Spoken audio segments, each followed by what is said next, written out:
drive? I'm from Georgia. I went to high school in Marietta, which is probably about 15 minutes outside of the city of Atlanta. And I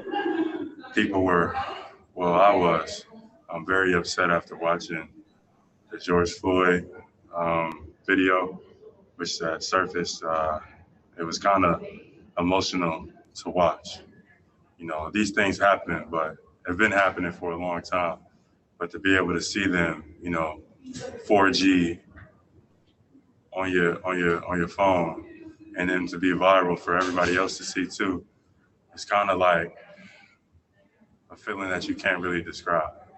I had a lot of emotions, just like everybody else in the world, and I wanted to be a part of. I wanted to be a part of the protest.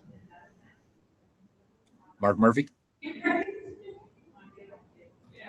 Hi, Jaylen. I know there were some concerns among players that once basketball started, it would take away from the message. How would you rate what you guys have been able to get across? Do you consider it a success at this point? I think more needs to be done, to be honest. I think athletes need to continue to use their voice, and people of influence, we got more work to do. It's a lot of people. It's a lot of things that still need a lot of attention.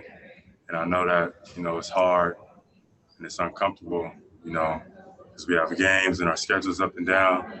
But athletes, including myself, we need to do a better job, in my opinion. Abby Chin. Jaylen, what are some of the things that you've learned going through this process, and what you can do, what you need to do to affect change? Say that one more time. What are some of the things that you've learned? I mean, being around everyone, talking to other people about what you can do and what needs to be done to affect change. I guess what I learned from being here is that guys, care more than they necessarily show on their platforms. Some of them are scared. Some of them don't know athletes don't know how to pick and choose their spots, or don't know what to say because they're afraid of saying the wrong things. But a lot of guys here care more than people, would think. I know we're paid professionals and we're in a different tax bracket than we once were before, but we still could be a voice for our communities. We still could, inspire others who didn't make it out. It's hard to get in this position. I don't think people realize how hard it is to make it, out of some of these neighborhoods and things that we came out of to get to where we are now.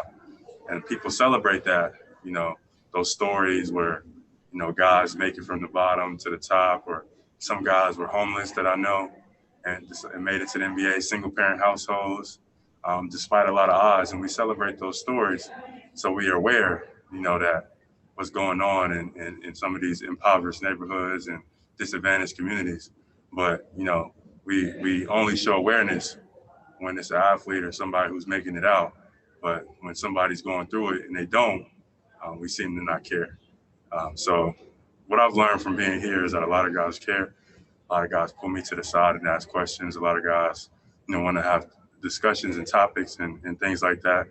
They're more, necessarily don't know how to say things because of the backlash that media may get, or, they're scared to say the wrong thing. But I want them to know that to continue to have that courage. If we have it together, it's harder to single-file one of us and make us look like we don't know what we're talking about. All right, we'll wrap it up right there. Thank you, Jaylen. Thank you. Jaylen, how long was the All right, everybody. Coach will be